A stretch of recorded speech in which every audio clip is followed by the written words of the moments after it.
eu quero lhes falar hoje à noite sobre salvação. Meu ponto de partida é a pergunta dos discípulos a Jesus: quem pode ser salvo? E dessa pergunta eu busquei discernir pela palavra de Deus e pelas palavras de Jesus o que é ser salvo. O que é a salvação? Quando os discípulos perguntam a Jesus quem pode ser salvo, por trás dessa pergunta existe uma pressuposição de que se sabe o que é a salvação. O que é ser salvo? Mas é só uma pressuposição. Essa pergunta dos discípulos, quem pode ser salvo, é uma pergunta que está no contexto de uma conversa de Jesus com um homem identificado na Bíblia Sagrada como o jovem rico. Um homem rico. Essa história está no Evangelho de Mateus, no capítulo 19, mas também no Evangelho de Marcos, no capítulo 10, e no Evangelho de Lucas, no capítulo 18. Os 3 evangelhos chamados sinóticos contam essa história desse encontro de Jesus com esse jovem rico. No capítulo 19 de Mateus, este homem se aproxima de Jesus e diz: mestre, bom mestre, que farei para herdar a vida eterna? O que hei de fazer para herdar a vida eterna? Então Jesus o repreende, dizendo que não deveria ter sido chamado de bom, porque bom há apenas um, enfim. Mas logo em seguida Jesus diz: bom, se você quer entrar na vida, obedeça aos mandamentos. Então o homem diz: quais? Mateus 19, 18. Quais mandamentos? Jesus respondeu: não matarás, não adulterarás, não furtarás, não darás falso testemunho, honra teu pai e tua mãe, e ama o teu próximo como a ti mesmo. Então disse o jovem: a tudo isso tenho obedecido. Isso eu já faço. E eu já faço há muito tempo. O que me falta ainda? Jesus respondeu: se você quer ser perfeito, vá, venda os seus bens e dê o dinheiro aos pobres, e você terá um tesouro nos céus. Depois venha e siga-me. Ouvindo isso, o jovem afastou-se triste, porque tinha muitas riquezas, tinha muitas posses. Então Jesus disse aos seus discípulos: digo-lhes a verdade, dificilmente um rico entrará no reino dos céus. E lhes digo ainda, é mais fácil passar um camelo pelo fundo de uma agulha do que um rico entrar no reino de Deus. Ao ouvirem isso, os discípulos ficaram perplexos e perguntaram: neste caso, quem pode ser salvo? Essa começa com este homem dizendo: que farei de bom para ter a vida eterna, para herdar a vida eterna? E termina, ou pelo menos um primeiro momento da conversa, termina com uma pergunta sobre quem pode ser salvo. Logo, surge para nós uma dedução aparentemente óbvia, que ser salvo é herdar a vida eterna. Entretanto, no meio do caminho, no meio dessa conversa, Jesus faz algumas afirmações interessantes. Ele diz: se você vender tudo o que você tem e der o seu dinheiro aos pobres, você terá um tesouro nos céus. Será que ser salvo é ter um tesouro nos céus? Será que vida eterna é igual a tesouro nos céus? O jovem, que tinha muitas propriedades, vai embora. Então Jesus comenta: dificilmente entrará um rico no reino dos céus. Agora a salvação já não é mais ter a vida eterna. Agora a salvação parece ser entrar no reino dos céus. Depois Jesus ainda comenta: é mais fácil passar um camelo pelo fundo de uma agulha do que um rico entrar no reino de Deus. Olha que interessante. No meio da conversa, aquele homem diz: eu conheço todos os mandamentos, eu já pratico todos os mandamentos. E Jesus ainda lhe diz: se você quiser ser perfeito, então venda tudo. E quando eu li, e quando me debrucei a ler e reler e ouvir Jesus, eu fiquei com estas expressões: vida eterna, ser perfeito, ter um tesouro nos céus, entrar no reino de Deus e entrar no reino dos céus. É claro, já se passaram mais de 2000 anos dessa conversa.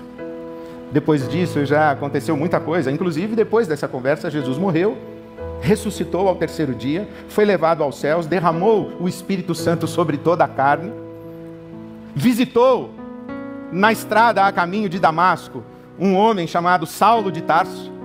E depois dessa conversa, inclusive, Saulo escreveu as suas epístolas. E depois das epístolas de Saulo, o evangelho, ou o cristianismo, ou a cristandade se espalhou. E depois disso, da cristandade espalhada, um imperador romano se converteu. Já estamos lá no ano 300 e pouco da era cristã. Depois disso, o cristianismo se torna a religião oficial do Império Romano. E vai se expandindo, se espalhando, vai ganhando força, vai ganhando potência. A igreja de Jesus Cristo se torna um poderosíssimo aparato político, social, cultural, religioso, econômico, financeiro. Esse movimento de Jesus, olha, os seguidores de Jesus que ouviram Jesus dizendo a este jovem: vende tudo que você tem, dê aos pobres e venha me seguir. Depois de Jesus ter dito a este jovem: é muito difícil um rico entrar no reino dos céus, justamente os seguidores de Jesus se tornam uma multidão incontável debaixo de uma instituição poderosíssima e riquíssima, a ponto de deixar-se carcomer nas suas entranhas pelo amor ao dinheiro, em troca de moedas. Salvação, céu, saída do inferno, ou melhor, saída do purgatório, em troca de moedas. Depois disso, inclusive, desse disparate, você sabe que apareceu na história, pelo menos do cristianismo ocidental, um sujeito chamado João Calvino, outro sujeito chamado Martinho Lutero, e outros tantos dos seus discípulos, que construíram a ideia de salvação como ir para o céu depois da morte. É por isso que quando você lê, como eu li agora, Mateus capítulo 19, versículo 16, que diz: o que devo fazer para herdar a vida eterna ou ganhar a vida eterna? Imediatamente você pensa que este homem está perguntando: o que eu preciso fazer para depois da minha morte ir para o céu e não para o inferno? Vida eterna para nós é sinônimo de céu. Vida eterna para nós é sinônimo de vida depois da morte. Ser salvo para nós, de nossa tradição cristã ocidental, 2000 anos depois dessa conversa, salvação para nós é aceitar a Jesus como Salvador para, em morrendo, escapar da condenação do inferno e ter acesso ao céu. Isso é salvação. Mas olha, vamos fazer um caminho de volta? Esqueça que você está 2000 anos depois dessa conversa. Esqueça de Martinho Lutero e esqueça de João Calvino. Esqueça das indulgências. Esqueça do catolicismo romano. Esqueça da conversão de Constantino. Esqueça tudo isso. Volte, vai voltando. E chegue aqui. Aqui tem um jovem rico, descendente de Abraão, que conhece a lei de Moisés e que é obediente da lei de Moisés e que sabe que há um rabino diferente andando pelas estradas empoeiradas da Palestina, arrastando multidão atrás de si. Este jovem rico, zeloso de sua religião judaica, obediente dos mandamentos, conhece os mandamentos, pratica os mandamentos. Ele vai falar com um rabino. Na cabeça desse jovem não existe nenhuma ideia de céu, inferno. Aceitar Jesus como Salvador, porque para ele, Jesus não é um Salvador. Ele não faz ideia de que Jesus é o Deus encarnado, o Verbo que se fez carne. Ele não faz ideia. Ele não faz ideia que Jesus está morrendo na cruz. E que 2000 anos depois nós faríamos uma cerimônia e repartiríamos entre nós o pão e o vinho representando o corpo e o sangue de Cristo. Ele não faz ideia disso. Ele não faz ideia que haveria um pregador evangélico fazendo um sermão evangelístico, o convidando para entregar a vida a Jesus e receber a Jesus no seu coração como seu Salvador pessoal. Ele não faz ideia de nada disso. E digo mais, nem Jesus. Nem Jesus faz ideia disso. A pergunta desse jovem é para um mestre em Israel, um rabino.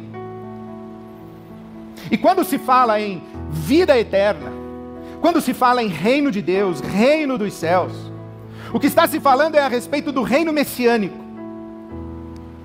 O reino estabelecido pelo Messias. Um rei semelhante ao rei Davi. Lembra como Jesus entra em Jerusalém? Hosana ao filho de Davi.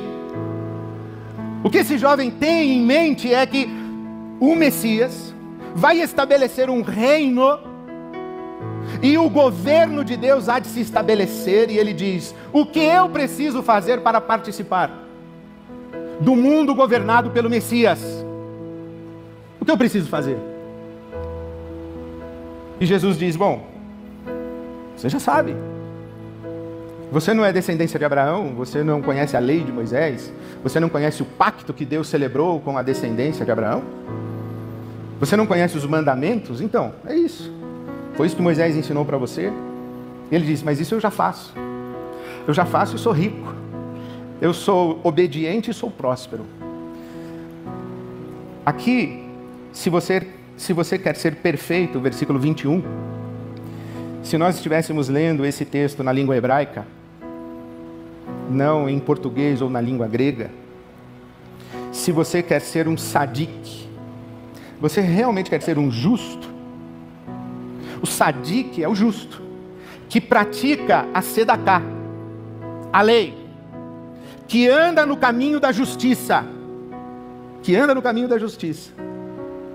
Por exemplo, se você abre a sua Bíblia no livro de Jó, o primeiro versículo do livro de Jó é um testemunho de Deus dizendo que Jó é um homem justo, é um sadik, é um praticante da justiça do reino de Deus. Lembra quando Jesus disse: busquem em primeiro lugar o reino de Deus e a sua justiça? Então, Jesus está dizendo: você segue os mandamentos, obedece os mandamentos, mas você quer realmente ser um justo de verdade? Você quer realmente ser um sadik? Você quer realmente andar no caminho da justiça? Então, vende tudo que você tem, dê aos pobres e venha me seguir. Essa é uma conversa de um judeu com um rabino judeu. Não é uma conversa de uma pessoa no século XX com Jesus Cristo morto, crucificado e ressurreto. Não é uma conversa que acontece no gabinete de um pastor evangélico. Como assim deixar tudo para seguir a Jesus? Vender tudo e seguir a Jesus? Diz a Bíblia Sagrada que ele, porque tinha muitas posses, mais um que ama o dinheiro. Mais um que não participa do reino de Deus porque ama o dinheiro. Mais um que não pode fazer o caminho da justiça porque ama o dinheiro. Mais um que não pode participar do mundo governado por Deus porque ama o dinheiro. Mais um que não está salvo porque ama o dinheiro. Quase que Jesus poderia ter dito aos seus discípulos: eu já não disse a vocês que não é possível servir a dois senhores? Não é possível servir a Deus e a Mamon? Já não disse a vocês? Então, mais um que escolheu Mamon em vez de fazer o caminho da justiça, seguindo o Messias no reino de Deus, para o mundo governado por Deus, para o reino dos céus. Mais um. Essa história, esse infeliz incidente, tem um paralelo. Tem um paralelo no Evangelho de Lucas. No Evangelho de Lucas, capítulo 16, versículo 13, é o correspondente de Mateus, capítulo 6, versículo 24.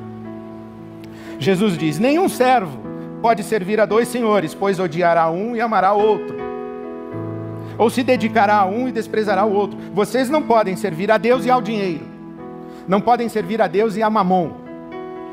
Versículo 14 de Lucas 16. Os fariseus, quem eram os fariseus? Eram os zelosos da lei, os que obedeciam à lei, os que eram praticantes rigorosos da religião de Israel. Os fariseus, versículo 14 de Lucas 16, que amavam o dinheiro. Jesus disse: você não pode servir a Deus e ao dinheiro.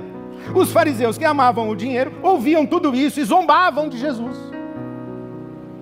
É como se Jesus, diante daquele jovem, dissesse: mais um que ama o dinheiro e não consegue seguir o caminho da justiça do reino de Deus, não consegue participar de um mundo governado por Deus. Porque não dá para a gente viver no mundo governado por Deus amando o dinheiro. E aí Jesus faz a sua célebre afirmação do camelo passar pelo buraco de uma agulha. Muitos intérpretes, a maioria praticamente, fica discutindo o que é a tal agulha. Se é uma porta que existe nos muros de Jerusalém, e alguns dizem que era uma porta que passava por debaixo dos muros e que um camelo não conseguiria passar ali, que aquela porta chamava Agulha. Porém, não há evidência de que exista essa porta chamada Agulha em Jerusalém. Outros dizem que é uma pequena rachadura nas muralhas de Jerusalém, por onde os arqueiros em guerra lançavam suas flechas combatendo os exércitos inimigos que tentavam invadir Jerusalém. André Churraqui é um biblista, estudioso das línguas semitas. Ele faz o comentário do Novo Testamento a partir da cultura judaica, do berço judaico, e ele fala do camelo. Ele falou, a gente fica discutindo a agulha, mas vamos parar para pensar no camelo? Quem é o camelo? Camelo é um bicho que tem uma corcova e que está cheia de alimento e água, e o camelo pode atravessar um deserto quase que de maneira autossuficiente. Ele pode fazer uma longa jornada, abastecido pelo que carrega na sua corcova. E diz o André Churraqui que o camelo é um bicho capitalista. Já estou abastecido. E lá do alto, olha de cima para baixo para os mortais que precisam comer e beber. Ele não, já está abastecido. Ele tem suficiente e pode fazer a sua jornada. É o camelo. E Jesus está dizendo, não é possível participar do reino de Deus se você acumula tanto na sua corcova que você não presta atenção no que está acontecendo à sua volta. Os fariseus que amavam o dinheiro não gostaram de ouvir isso. Aí Jesus contou para eles uma parábola. Era uma vez um rico, e no portão do palácio dele, da mansão que ele morava, isso é Lucas 16, vivia um pobre chamado Lázaro. E o rico passava por ele com seu carro blindado e não prestava atenção no Lázaro. Na parábola que Jesus conta em Lucas capítulo 16, onde eu estou agora, o rico não tem nome, quem tem nome é o pobre chamado Lázaro. Só que chega o dia em que morre o rico e morre o pobre, e ambos vão para o mundo dos mortos. Lembra, na cultura judaica não tem céu e inferno, tem mundo dos mortos, tem Sheol, para onde vão os mortos. E lá no mundo dos mortos está o Lázaro pobre, aos cuidados do pai Abraão, e o rico com sede, passando necessidades. E diz Jesus que o rico dirige a sua palavra para Abraão e diz, mande Lázaro me trazer água. Coisa de rico, né? O cara não levanta para pegar água. Mande Lázaro me trazer água. É assim que o rico vê o pobre, como seu serviçal. Mande Lázaro me trazer água. E Abraão diz, não. Então mande-o avisar aos meus irmãos que o negócio é sério. Para os meus irmãos prestarem atenção nos pobres lá, porque deu ruim para mim, eu espero que não dê ruim para eles. Então mande o Lázaro lá avisar. Novamente, né? Mande o Lázaro lá. É como se pudéssemos olhar para esse rico e falar assim, você não entendeu nada, hein? Você ainda continua ignorando quem está ao seu lado e não reconhecendo a dignidade, a legitimidade de ser e existir deste que aos seus olhos é insignificante. Porque você acha que você é um abençoado de Deus. E você se surpreende, né? Que o Lázaro está aos cuidados do pai Abraão e você está aí. Mas nem assim você discerniu e entendeu. Sabe o que me escandaliza nessas histórias de Jesus? É que eu a leio a partir agora sim, 2000 anos depois. E eu leio essas histórias desse nosso lugar de privilégios. E eu me escandalizo que provavelmente a maioria de nós jamais se aproximaria de Jesus para fazer a pergunta que esse jovem fez, se estivéssemos na condição do jovem. Obedeço os mandamentos, fui batizado na Ibabe, fui discipulado, sou um homem de bem, faço tudo certo e sou rico. Isto é, Deus me abençoou e me fez prosperar. Claro que Ele me abençoou e me fez prosperar, eu dou o dízimo. Claro que Deus me abençoou e me fez prosperar, eu sou cabeça, não sou cauda. Claro que Deus me abençoou e me fez prosperar, então eu estou de bem e eu estou de boas. Não passaria pela cabeça de muitos de nós buscar um rabino e dizer: o que eu preciso fazer para participar do mundo governado por Deus? O que eu preciso fazer para andar no caminho da justiça? É isso mesmo? Eu estou andando no caminho da justiça? É isso mesmo? Isso é tudo? Obedecer os mandamentos e ser próspero? Isso é tudo? Jesus diria: claro que não. Claro que não, porque essa vida que você está vivendo é vida de camelo. Essa vida que você está vivendo é vida de camelo. E a coisa que me surpreende também nessa parábola, ou nessa história, e nessa fala de Jesus, é que quando Jesus diz assim: está vendo? Mais um camelo, que está ocupado apenas consigo mesmo, não quer abrir mão dos seus privilégios, mais um camelo. E Jesus diz: dificilmente participa do mundo de Deus. Os discípulos, em vez de falarem assim, verdade, né? Eles, os camelos, não, os discípulos dizem assim: e quem vai ser salvo então? Eles se enxergam no camelo.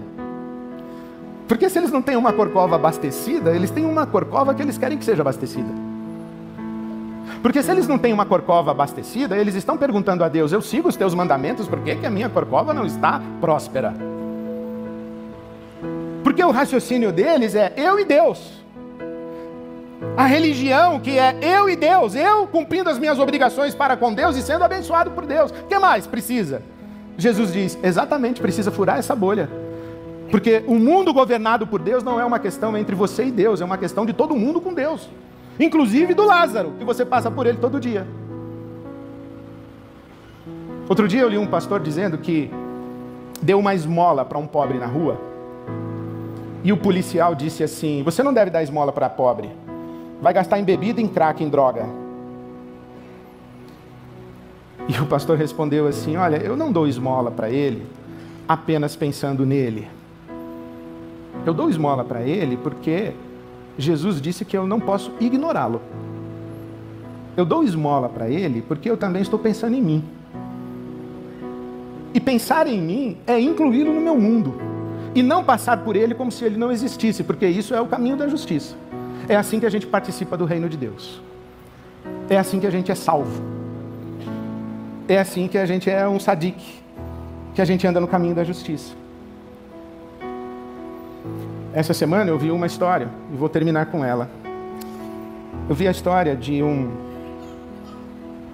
casebre com algumas crianças, mais precisamente 8 crianças. A mais novinha com 3 anos e a mais velha com 16. Ali na fronteira daquele terreno onde havia o casebre, tinha um sítio. Grande, bonito, rico. E a caseira do sítio observou as crianças no casebre. E não viu mamãe. E não viu papai. Só as crianças. Então a caseira foi lá saber o que estava acontecendo e oferecer ajuda. E descobriu a história. Papai sai todo dia ao nascer do sol para trabalhar.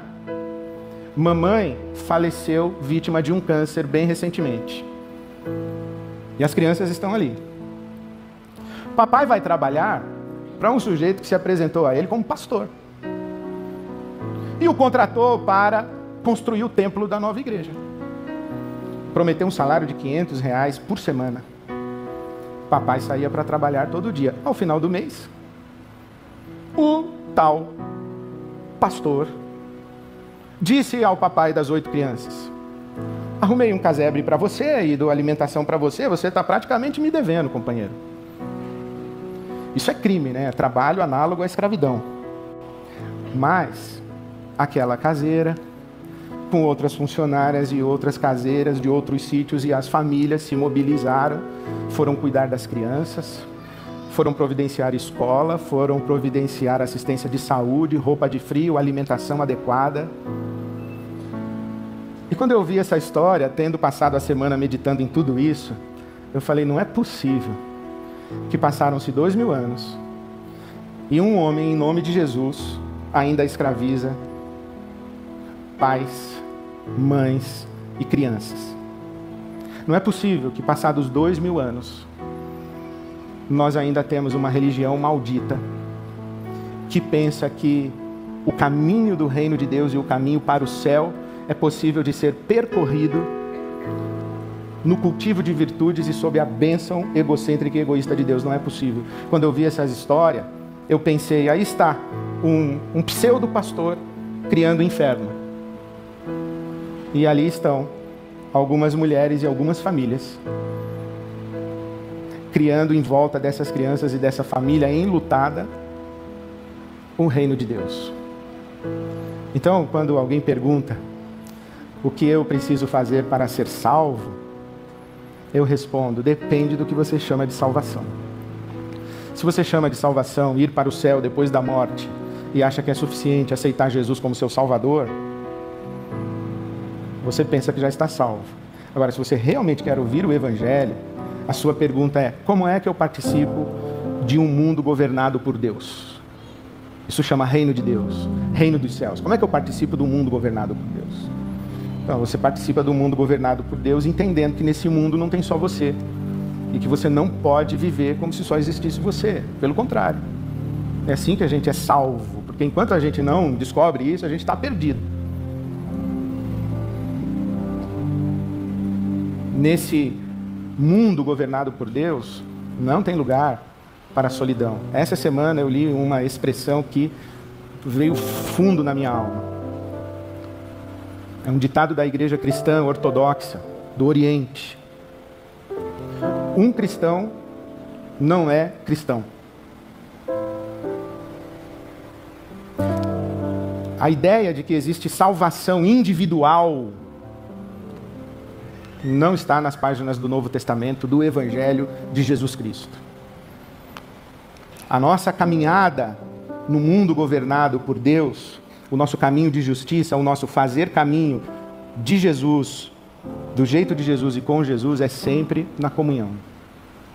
E sabe uma coisa que a gente aprende aqui? É que onde existe generosidade, solidariedade, partilha, atenção aos necessitados, não existe solidão. Onde existe preocupação com o próximo, ninguém está sozinho. Quem está sozinho? Quem passa a vida preocupado consigo mesmo, consigo mesmo. O caminho de Jesus, do jeito de Jesus, com Jesus, não é caminho de camelo. Eu não sei qual é o bicho que mais reparte coisa. Não sei. Mas não é camelo. Então, meu irmão, minha irmã, nós cantamos aqui na nossa celebração: eis o meu sorriso, eis o meu pesar, eis a minha entrega. Então tem mais coisa para a gente entregar.